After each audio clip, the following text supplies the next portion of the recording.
وہ خدا نے نظموں کے ذریعے اور الفاظ کے ذریعے باپ کے تعلق سے ہمیں سکھایا، لیکن ہم اور زیادہ اس مضمون کی طرف نہیں جانا چاہتے۔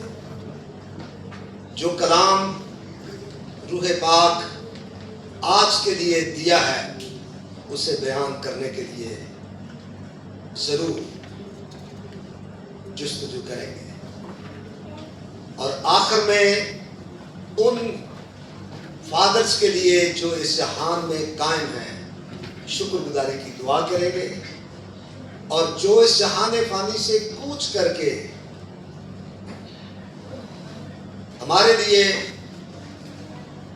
بہت کچھ چھوڑ کر گئے، ان کے لیے بھی خدا کی شکر گزاری ہی کریں گے۔ تو اس وقت میں چاہتا ہوں کہ خداوند کے مقدس کلام کی طرف آئیں۔ 2 ہفتے قبل زبور 23 کی 3 آیات پر جب کلام کیا تو میں نے ایک بات کی کہ آنے والے دنوں میں ہم اگلی 3 آیات پر غور کریں گے، لیکن کبھی کبھی خدا کے پاک روح کی قدرت ظہور پذیر ہو کر ہمیں اس طرف سٹاپ کرتی ہے، اور جو ضرورت ہوتی ہے اس کے لیے تیار کرتی ہے۔ ایک بیٹی نے سوال کیا کہ قاضی صاحب وہ 3 آیات، تو میں نے جواب نہیں دیا، لیکن وہ بیٹی بیٹھی ہوئی ہے، میں ان سے وعدہ کرتا ہوں کہ اگلی 3 آیات بھی آنے والے دنوں میں ضرور ہم سنیں گے۔ لیکن آج کا کلام عہد عتیق کے اس صحیفے سے ہے جسے یونا کہا گیا ہے۔ یونا کی کتاب اس کا 3 باب اور 3 باب کی کل 10 آیات ہیں جنہیں ہم تلاوت کریں گے، اور پچھلے اتوار ہم نے توبہ کے تعلق سے اعمال کی کتاب سے شروع کیا اور سیکھا۔ توبہ کرو، رجوع لاؤ، تاکہ تمہارے گناہ مٹائے جائیں، اور اس طرح سے خدا کے حضور سے تازگی کے دن۔ آج اہل نینوا کے گناہ، توبہ اور بحالی کا ذکر ہمیں سننے کو ملے گا۔ میری گزارش ہے کہ میرے ساتھ خداوند کے مقدس کلام کو کھولیں۔ عہد عتیق انبیاء اصغر کے زمرے میں آنے والی 12 کتابوں میں سے یہ کتاب، جس کے 3 باب کو جو بڑا ہی مختصر ہے ہم تلاوت کریں گے۔ لکھا ہے، اور خداوند کا کلام دوسری بار یونا پر نازل ہوا۔ صفحہ 868 پر یہ حوالہ آپ کو ملے گا۔ اور خداوند کا کلام دوسری بار یونا پر نازل ہوا کہ اٹھ، اس بڑے شہر نینوا کو جا، اور وہاں اس بات کی منادی کر جس کا میں تجھے حکم دیتا ہوں۔ تب یونا خداوند کے کلام کے مطابق اٹھ کر نینوا کو گیا، اور نینوا بہت بڑا شہر تھا، اس کی مسافت 3 دن کی راہ تھی، اور یونا شہر میں داخل ہوا اور 1 دن کی راہ چلا۔ اس نے منادی کی اور کہا، 40 روز کے بعد نینوا برباد کیا جائے گا۔ تب نینوا کے باشندوں نے خدا پر ایمان لا کر روزے کی منادی کی اور ادنا و اعلی سب نے ٹاٹ اوڑا، اور یہ خبر نینوا کے بادشاہ کو پہنچی اور وہ اپنے تخت پر سے اٹھا اور بادشاہی لباس کو اتار ڈالا اور ٹاٹ اوڑھ کر راکھ پر بیٹھ گیا۔ اور بادشاہ اور اس کے ارکان دولت کے فرمان سے نینوا میں یہ اعلان کیا گیا اور اس بات کی منادی ہوئی کہ کوئی انسان یا حیوان، گلا یا رما کچھ نہ چکھے اور نہ کھائے پیے، لیکن انسان اور حیوان ٹاٹ سے ملبس ہوں اور خدا کے حضور گریوزاری کرے، بلکہ ہر شخص اپنی بری روش اور اپنے ہاتھ کے ظلم سے باز آئے، شاید خدا رحم کرے اور اپنے ارادے کو بدل دے اور اپنے قہر شدید سے باز آئے اور ہم ہلاک نہ ہوں۔ جب خدا نے ان کی یہ حالت دیکھی کہ وہ اپنی بری روش سے باز آئے، تو وہ اس عذاب سے جو اس نے ان پر نازل کرنے کو کہا تھا باز آیا اور اسے نازل نہ کیا۔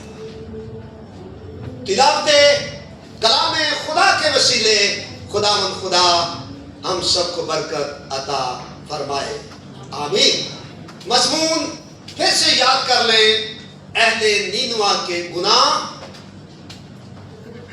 توبہ اور بحالی۔ خدا نے دنیا کے ہر انسان کو اپنی شبیہ پر بنایا ہے، اس لیے وہ ہر ایک انسان سے محبت کرتا اور اس کی بہبودی اور بھلائی کا خواہاں رہتا ہے۔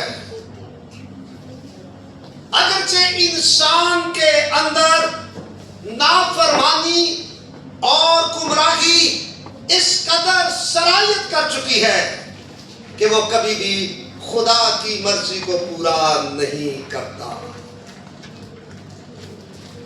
اور اپنے گناہوں اور نافرمانیوں کے باعث خدا کے غضب اور قہر کو اپنے اوپر دعوت دے کر بلاتا ہے، لیکن پھر بھی خدائے محبت کسی کی ہلاکت نہیں چاہتا بلکہ سب کی توبہ تک نوبت چاہتا ہے۔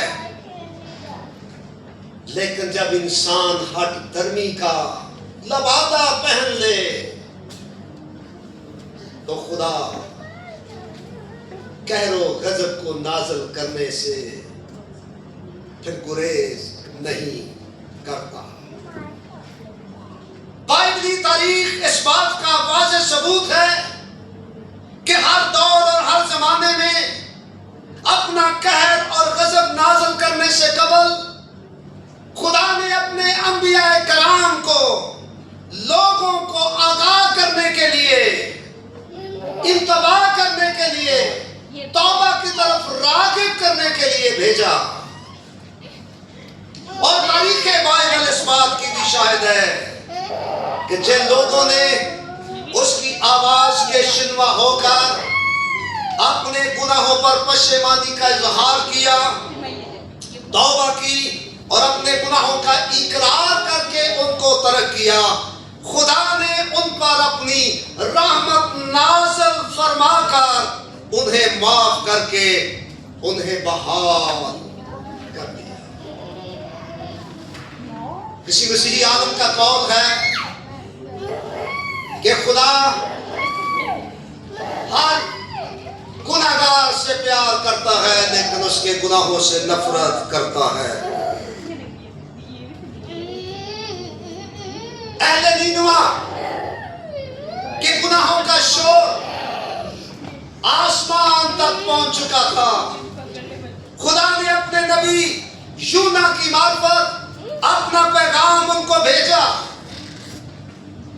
جس نے نینوا کے اندر منادی کی اور اہل نینوا اس منادی کے شنوا ہوئے، توبہ کی اور خدا نے ان کو بحال کر دیا. یہ کیسے ہوا اس کے بارے میں جاننا بڑا ضروری ہے. خدا کرے کہ آج ہمارے گناہوں کے خلاف جو منادی روح پاک اور خدائے سالوس کا تیسرا اقنوم ہم پر واضح کرے، ہم اس کی آواز کے شنوا ہو کر اپنے گناہوں پر پشیمان ہوں اور آنسو بہائیں، گناہوں کو ترک کریں، توبہ کریں اور آج شام بحال ہو کر نئے جیون کے ساتھ، نئی تازگی کے ساتھ اپنے گھروں کو رکھ سکوں. تو آئیے ہم سب سے پہلے نینوا کے گناہوں کے بارے میں جاننے کی کوشش کریں. 4 باتیں ہمیں سیکھنے کے لیے آج ملیں گی. سب سے پہلی بات، اہل نینوا کے گناہ. نمبر 2، یونا کی منادی. نمبر 3، اہل نینوا کی توبہ. نمبر 4، اہل نینوا کی بحالی.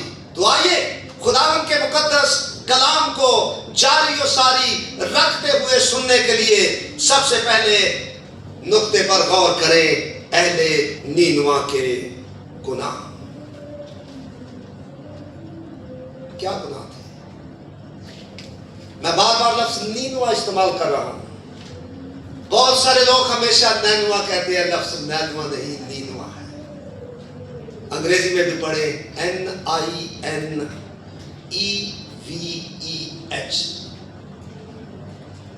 آئیے اس سے پہلے کہ ہم نینوا کے گناہوں کے بارے میں جانیں، ضرور ہے کہ نینوا شہر کے بارے میں جانیں. نینوا اسوری سلطنت کا ایک اہم ترین شہر تھا. بائبل مقدس میں اسے بڑا شہر کہہ کر پکارا گیا اور دوسری بار اسے پھر بہت بڑا شہر کہہ کر پکارا گیا. یہ اسرائیل کے دارالخلافہ سامریا سے 550 میل کے فاصلے پر دریائے دجلہ کے مشرقی کنارے عراق کے موجودہ شہر موصل کے بالمقابل واقع تھا. چونکہ یہ شہر نہایت خوبصورت اور ناقابل تسخیر تھا، اس لیے 701 قبل از مسیح میں اسے اسور کا دارالخلافہ بنایا گیا. جغرافیائی لحاظ سے یہ شہر بہت بڑا تھا. 60 میل 3 دن لگتے تھے اس کو پوری طرح عبور کرنے میں. 100 کلومیٹر، اتنا حساب لگا لیں جیسے الائن سے دبئی ہو. اتنا وسیع، اتنا بڑا شہر، لیکن اس شہر کی خوشحالی اور اس شہر کے بڑا ہونے کے فخر نے ان لوگوں کے دلوں میں خدا کا خوف رہنے نہ دیا. انہوں نے خدا کو اپنا مالک ہونے سے انکار کر دیا. یہ نہایت گناہوں گناہوں کی رسیوں میں جکڑے گئے. یہ گناہ کیا تھے؟ آئیے ان کی طرف متوجہ ہوں. یاد رکھیں کہ یونا کی کتاب کے صرف 4 ابواب ہیں اور 4 ابواب میں نینوا کے گناہوں کی بجائے خدا کے مقدس کلام میں یونا کی حیات کو زیادہ واضح کیا گیا ہے، لیکن یہ جاننا بڑا ضروری ہے کہ کیوں خدا اتنا غضبناک ہوا، کون سے گناہ ان کی زندگیوں میں پائے گئے۔ یونا پہلا باب دوسری آیت کو پڑھیں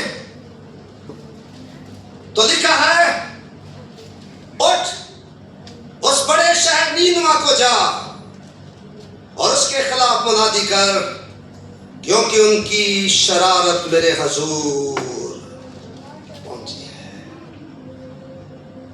تیسرے باب کی 8ویں آیت، لیکن انسان اور حیوان ٹاٹ سے ملبس ہوں اور خدا کے حضور گرہ آزاری کریں، بلکہ ہر شخص اپنی بری روش اور اپنے ہاتھ کے ظلم سے باز آئے۔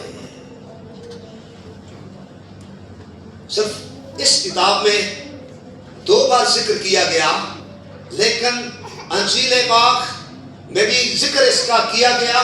ہمارے خداوند یسوع مسیح نے اس شہر کے گناہوں کے بارے میں کہا، لیکن صفنیہ کی کتاب کا 2 باب 13ویں آیت اور 15ویں آیت کو پڑھیں تو لکھا ہے، اور وہ شمال کی طرف اپنا ہاتھ بڑھائے گا اور اسور کو نیست کرے گا اور نینوا کو ویران اور بیابان کی مانند خشک کر دے گا۔ صفنیہ 15ویں باب کی دوسرے باب کی 15ویں آیت میں لکھا ہے، یہ وہ شادمان شہر ہے جو بے فکر تھا، جس نے دل میں کہا کہ میں ہوں اور میرے سوا کوئی نہیں، اور وہ کیسا ویران ہوا۔ یاد رکھیں، جس بادشاہ اور بادشاہی کے لوگوں میں تکبر اور غرور آ جائے، سمجھ لیجئے کہ اس کا زوال شروع ہو چکا ہے۔ اس شہر کے اندر بادشاہ سے لے کر عام لوگوں تک تکبر اور غرور پایا جاتا تھا۔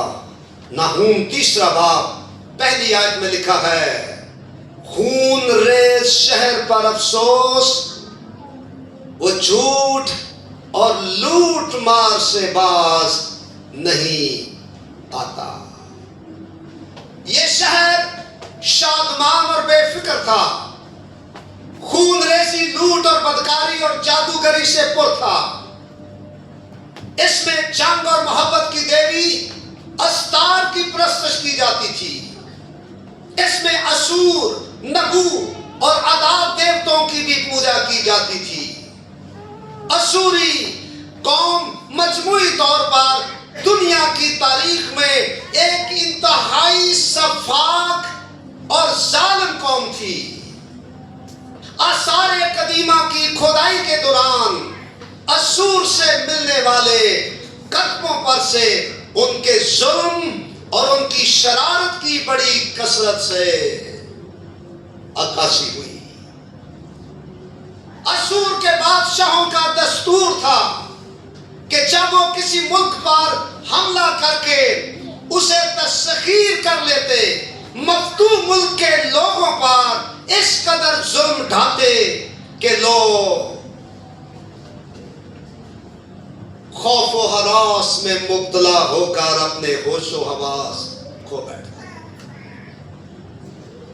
اسور کے بادشاہ نصر پالدون کے بارے میں ایک تختیوں پر سے بیان ملا، اور وہ بیان یہ تھا کہ دشمن شہر کو فتح کرنے کے بعد جلا دینا اس کا معمول تھا۔ پھر وہ تمام بالغ مرد قیدیوں کو باندھ کر ہاتھ اور پاؤں کاٹ ڈالتا اور ان کی آنکھیں نکال دیتا، بعد ازاں ایک ڈھیر کی صورت میں ان کو جمع کرتا تاکہ دھوپ اور مکھیوں اور زخموں اور دم گھٹنے سے ان کو اذیت ملے۔ چھوٹے لڑکوں اور لڑکیوں کو بلیوں سے باندھ کر زندہ جلا دیا کرتا تھا۔ مفتوح حاکم کو اسور لے جا کر شاہ اسور تباہ کے طور پر زندہ حالت میں اس کی کھال اتار دیا کرتا تھا۔ یہ تاریخی باتیں ہیں جو آثار قدیمہ نے نینوا شہر سے دریافت کی۔ چند اسوری بادشاہوں کے اپنے بیان وہ بھی سنیے۔ وہ کہتے ہیں، ایک اسوری بادشاہ کہتا ہے کہ میں نے پہاڑوں کی چوٹیوں پر طوفان برپا کیا اور ان پر قابض ہو گیا۔ میں نے ان کے خون سے پہاڑ کو سرخ اون کی طرح رنگ دیا۔ ایک اور بادشاہ کا بیان سنیے۔ وہ کہتا ہے کہ میں نے لڑائی میں ان کے جنگجوؤں کی لاشوں کو کچل دیا جن کی وجہ سے وہ شکست کھا گئے۔ میں نے تمام پہاڑی نالوں اور پہاڑوں کے اونچے مقامات پر ان کے خون کو بہایا۔ میں نے ان کے سر کاٹ کر ان کے شہروں کی دیواروں پر ایسے ڈھیر لگا دیے جیسے اناج کے ڈھیر ہوتے ہیں۔ ایک اور بادشاہ اپنی تاریخ چھوڑ گیا تاکہ لوگ یاد کریں وہ کتنا ظالم بادشاہ تھا، اس نے کتنے بڑے بڑے کارنامے کیے۔ وہ لکھتا ہے شلمنسر دوم، بائبل مقدس میں بھی اس کا ذکر ہے۔ 859 سے لے کر 824 تک اس نے فتوحات حاصل کی، اور فتوحات کا ذکر کرتے ہوئے کہتا ہے کہ میں نے اس شہر کے سامنے انسانی کھوپڑیوں کا حرام بنا دیا، اس کے جوانوں اور کنواریوں کو میں نے شوروں کی نظر کر دیا۔ شاہ اسور سنہیرب، جس نے حزقیہ بادشاہ کے دور میں 1,00,000 سے زیادہ فوج کے ساتھ یروشلم پر چڑھائی کی، یسایہ 36واں باب پہلی آیت کو پڑھ لیجئے۔ سنہیرب اپنا بیان یوں رقم کرتا ہے کہ میں نے بروں کی مانند ان کے گلے کاٹ دیے، میں نے ان کی قیمتی جانوں کو ایسے کاٹ دیا جیسے رسی کاٹی جاتی ہے۔ طوفان کے پانیوں کی طرح میں نے ان کے نرخرے اور اوجڑیاں زمین پر بہا دیں اور ان کے ہاتھ کاٹ ڈالے۔ یہ وہ ظلم ہے جس کے بارے میں خدا کا کلام کہتا ہے کہ ان کی بدی کا شور آسمان تک پہنچا۔ شاہ اسور بینی پال 669-626 تک کاپمی اپنے مفتوح دشمن کا ذکر کرتے ہوئے کہتا ہے، میں نے اپنے نوکدار خنجر سے اس کی تھوڑی چھیدی، اس کے جبڑوں میں رسا گزار کر اسے کتوں والی زنجیر پہنائی اور اسے ایک تازی خانے میں رکھا۔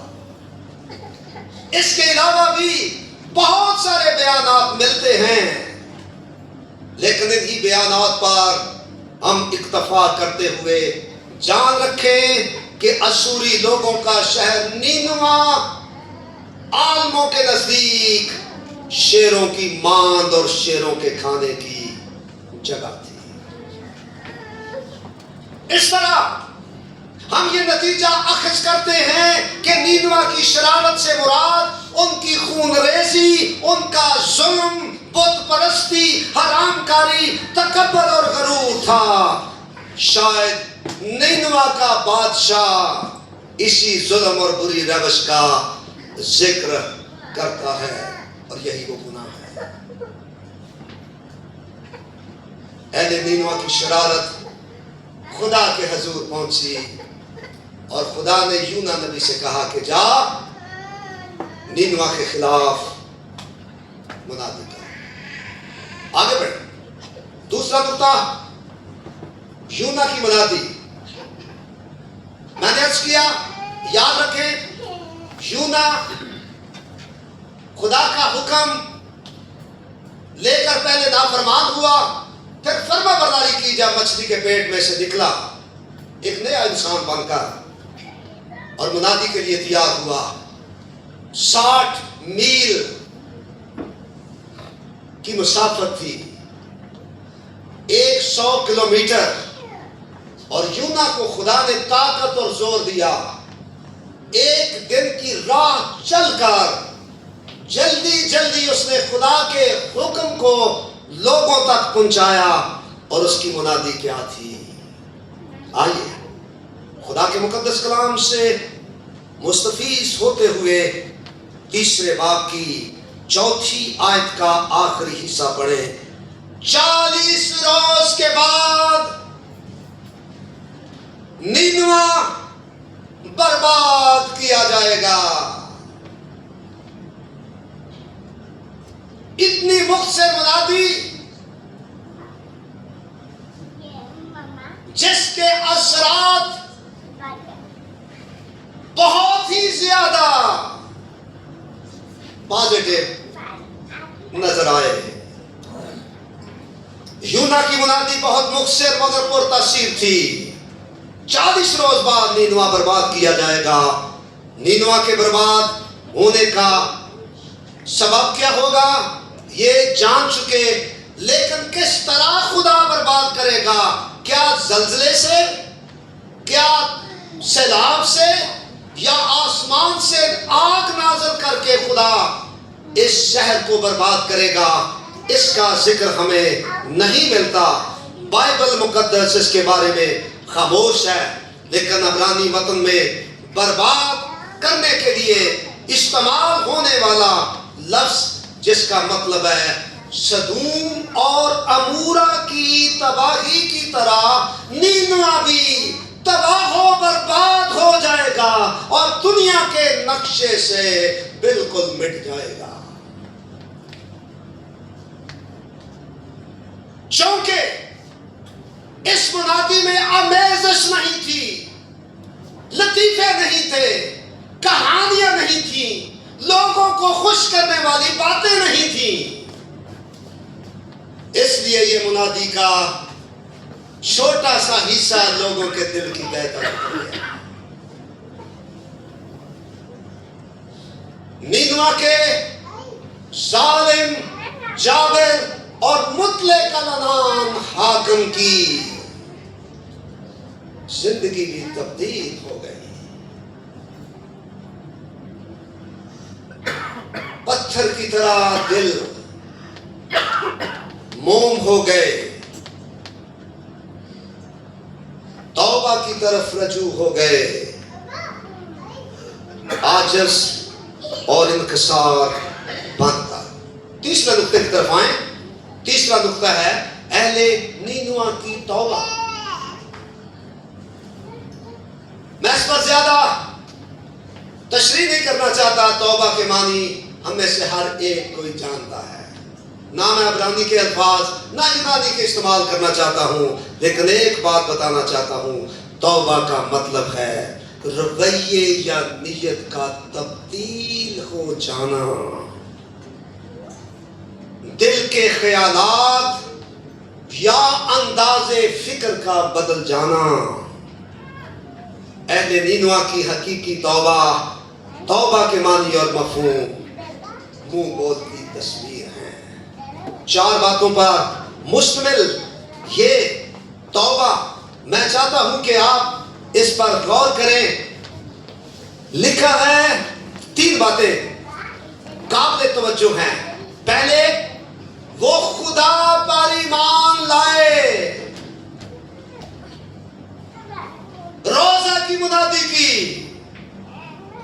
ادنا وعدہ ٹاٹ سے ملبس ملوث ہو گئے. 3 باتیں. پہلی بات خدا پر ایمان لائے.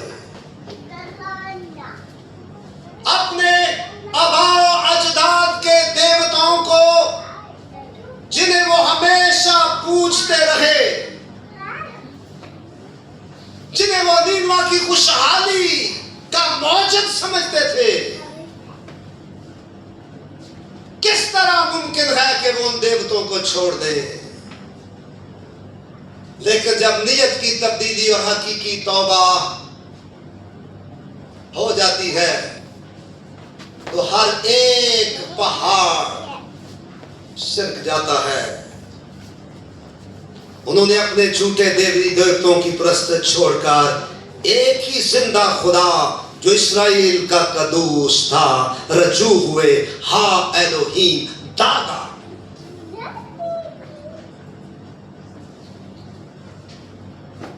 اپنے سارے دل اپنی ساری جان سے پورا ایمان لے آئے. ان کے لیے کتنا مشکل تھا اپنے دیوی دیوتاؤں کو ترک کرنا. آگے بڑھے. دوسری چیز جو ہمیں نظر آئی وہ یہ ہے کہ نہ صرف انہوں نے خدا پر ایمان لائے بلکہ اس بات کی منادی کی.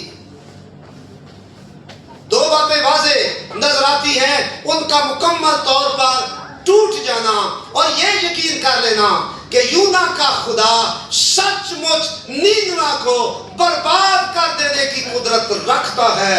انہوں نے اپنا کھانا پینا چھوڑ دیا اور روزے کی حالت میں ٹوٹ کر بیٹھ گئے.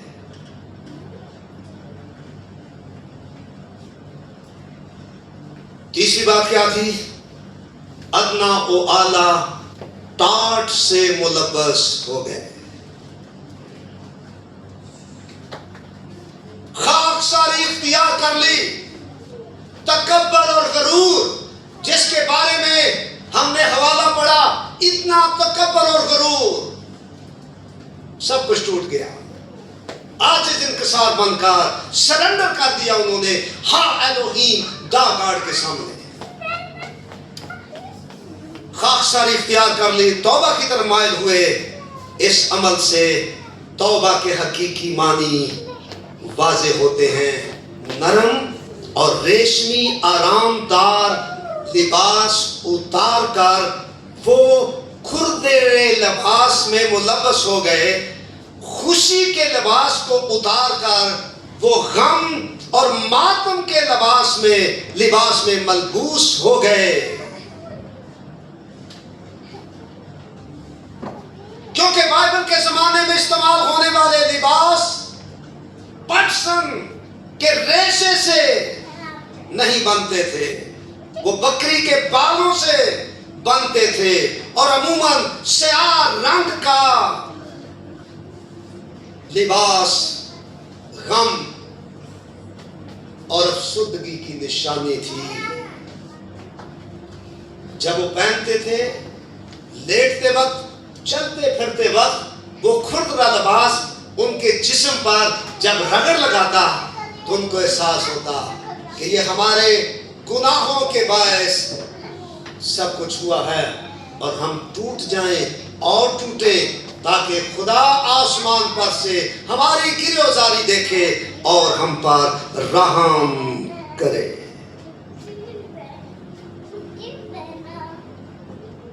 نہ صرف ہم لوگ, بادشاہ بھی اپنے نرم بستر سے اتر کر نیچے بیٹھ گیا.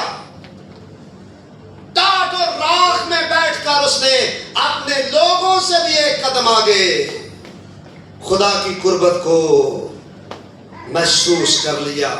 نینوا کے چھوٹے بڑے اپنے گناہوں سے توبہ کرنے کے طور پر, علامت کے طور پر ٹاٹ اوڑا اور خدا کے سامنے کوئی امیر رہا نہ غریب, ادنا والا نے ٹاٹ پہن لیا. ایک ہی صف میں کھڑے ہو گئے محمود و ایاز, نہ کوئی بندہ رہا نہ بندہ نواز. ہر ایک کو اپنی اپنی فکر تھی، ہر ایک نے اپنے اپنے گناہوں کو محسوس کیا. یاد رکھیں گورڈن ڈچ ہالینڈ میں پریچ کر رہا تھا 10,500 لوگوں کے سامنے، اور ان میں بھی بیٹھا تھا. اس نے کہا چرچوں میں بیداری اس وقت آئی، خاندانوں میں بیداری اس وقت آئی، شخصی زندگیوں میں بیداری اس وقت آئی جب لوگوں نے دوسروں کے گناہوں پر نظریں لگانے کی بجائے اپنے گناہوں پر نظر کی اور محصول لینے والے گناہگار کی طرح چھاتی پیٹ پیٹ کر کہا کہ اے خدا، میں اس لائق نہیں کہ تیرے آسمان کی طرف نظر بھی کر سکوں. اہل نینوہ میں بیداری اس وقت آئی جب ہر ایک نے اپنے گناہوں کو محسوس کیا اور اپنے اندر اپنے گریبان میں جھانک کر دیکھا. ہم ہمیشہ دوسروں پر نظر رکھتے ہیں، دوسروں پر انگشت نمائی کرنا ہماری عادت بن چکی ہے، کبھی اپنی طرف آنے والی 4 انگلیوں کو نہیں دیکھا. گورڈن ڈچ کے خوبصورت الفاظ.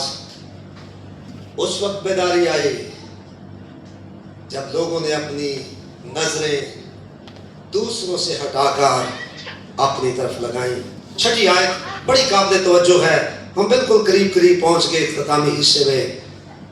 6 آیت توجہ طلب ہے، جس میں نینوہ کے بادشاہ کی توبہ کا بیان ملتا ہے. بادشاہ کے عمل میں چند مراحل. پہلی بات، وہ اپنے تخت پر سے اٹھا. دوسری بات، بادشاہی لباس کو اتار ڈالا. تیسری بات، ٹاٹ اوڑھ لیا.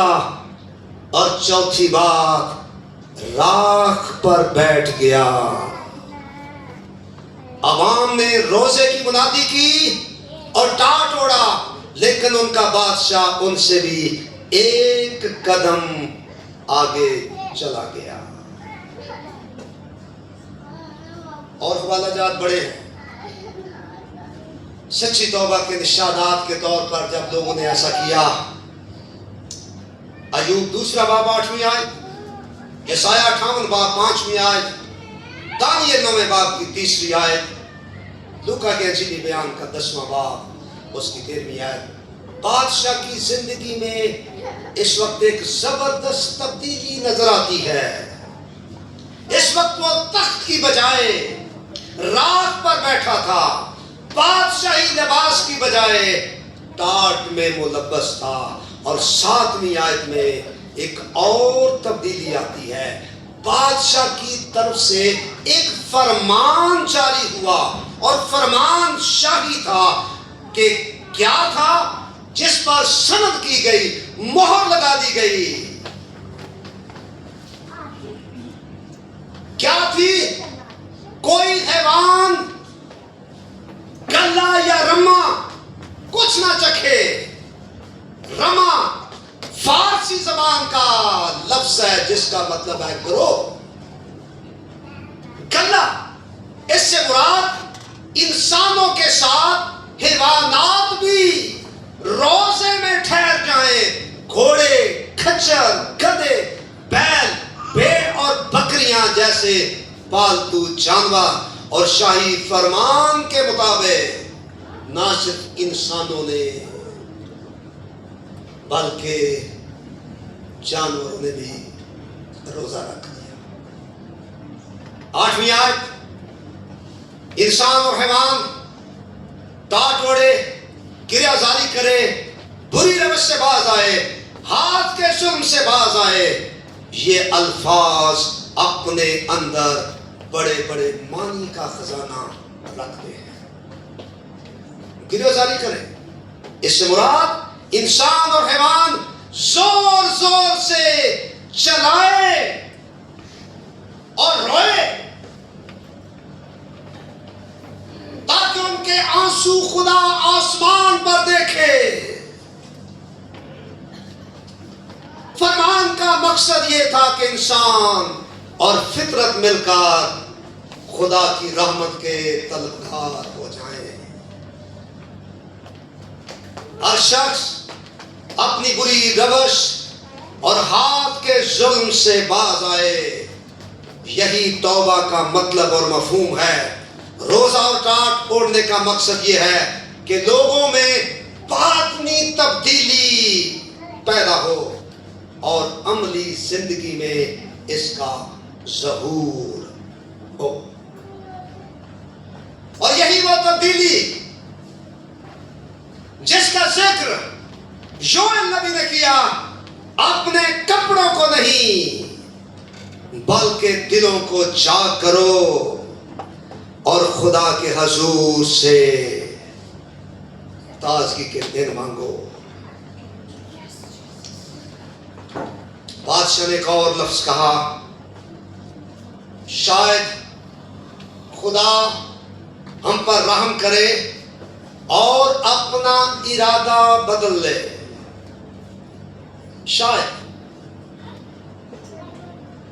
ہم اس قدر گناہگار ہیں کہ خدا کے رحم کے حقدار نہیں. یہ اس کی مہربانی ہے اگر وہ ہمارے آنسو دیکھ لے، اگر ہماری سچی توبہ دیکھ لے، اگر ہماری گریزاری دیکھ لے، ہمارا گرنا دیکھ لے، ہمارا خالی کر دینا دیکھ لے. اس آیت میں اہل نینوہ میں غرور نظر نہیں آتا. شاید خدا ہماری حالت اور شکستگی کو دیکھ کر رحم کرے. ہم اپنے گناہوں، جرموں، ظلمات اور بدیوں کی وجہ سے رحم کے مستحق نہیں. یہ ہے اہل نینوہ کی عملی اور حقیقی توبہ. تبدیلیاں واضح طور پر نظر آتی ہیں. آج ہماری توبہ کیا ہے؟ ہمیں یقین ہی نہیں آتا اپنی توبہ پر. کوئی خدا کا خادم باہر سے آ گیا، توبہ کے لیے دعوت دی، ٹرکال دی، سب کٹھے. اہل نینوہ کو یقین ہو گیا کہ ہماری دعا قبول ہو گئی ہے. آج پہلی بار ہاں الوہیم اسرائیل کے قدوس کے ساتھ ان کی تار جڑ گئی. خدا نے اپنا رحم اور کرم فرمایا. آخری نقطہ اور پھر بند ہے سب کچھ. پیغام آج لمبا ہو گیا، لیکن میرے عزیزو یاد رکھیں کہ یہ بہت بہت ضروری چیزیں ہیں جو ہمیں سیکھنے کی ضرورت ہے. آخری نقطہ اہل نینوہ کی بحالی. آخری نقطے پر پہنچتے ہیں، لیکن یہ پیغام کا نچوڑ ہے. اہل نینوہ کی توبہ کے اثرات کیا ہوئے؟ 10ویں آیت قابل غور ہے. خدا نے ان کی حالت دیکھی اور عذاب نازل نہ کیا. اہل نینوہ خدا کے سامنے بالکل حلیم ہو گئے. انہوں نے حقیقی توبہ کا ثبوت دے دیا، اپنی بری روش سے باز آ گئے. جب خدا کسی کی بربادی کا اعلان کرتا ہے تو اس میں اس کی خوشی نہیں ہوتی. حزقیل کی کتاب کا 33واں باب 11ویں آیت کو پڑھیں. خداوند کہتا ہے، مجھے اپنی حیات کی قسم، شریر کے مرنے میں مجھے کچھ خوشی نہیں، بلکہ اس میں ہے کہ شریر اپنی راہ سے باز آئے اور زندہ رہے. اہل نینوہ کی حالت کے پیش نظر خدا نے انہیں معاف کر دینا اور عذاب سے باز رہنا اپنی ذات کا ثبوت دے دیا کہ میں رحیم و کریم خدا ہوں.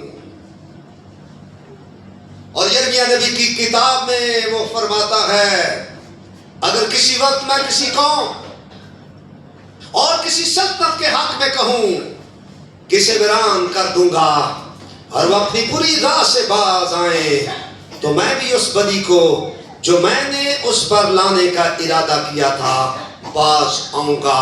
یرمیہ 18ویں باب کی 7ویں اور 8ویں.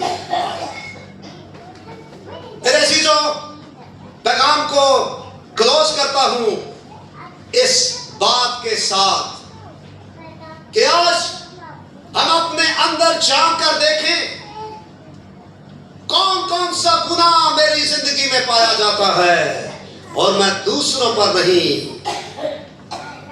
اپنے اندر جھانک کر دیکھوں. نینوا کے لوگوں کی سچی توبہ ہمیں یاد دلاتی ہے کہ سچا خدا صادق القول اپنے آگے جھک جانے والوں کو سرنڈر کر دینے والوں کو اٹھاتا ہے اور وہ دعوت دیتا ہے اور ہم باہم حجت کریں. اگرچہ تمہارے گناہ کرمزی ہوں وہ برف کی مانند سفید ہو جائیں گے اور ہر جنگ و ارغوانی ہوں تو بھی اون کی مانند اجلے ہوں گے. اگر تم راضی اور فرما بردار ہو تو زمین کے اچھے اچھے پھل کھاؤ گے. تازگی کے دن آ جائیں گے.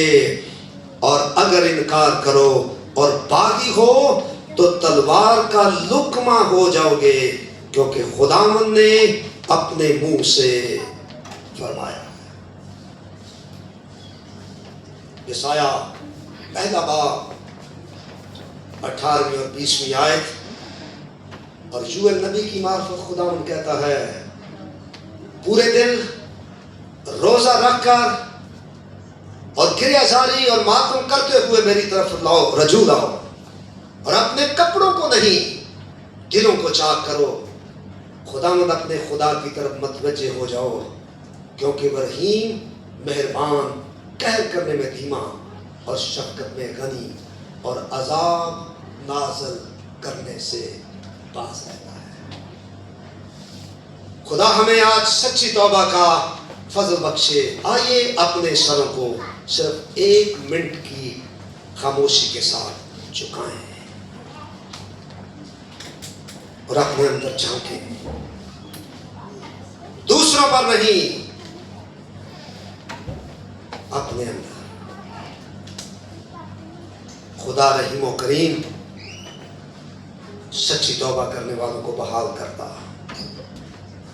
معاف کرتا مستعد جاں فضا دیتا ہے حیات جاودانی کی خوشخبری دیتا ہے تازگی کے دنوں کی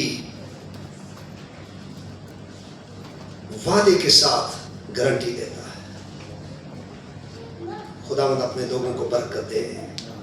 اس کلام کی حفاظت کر یسوع کے پاک نام سے آمین.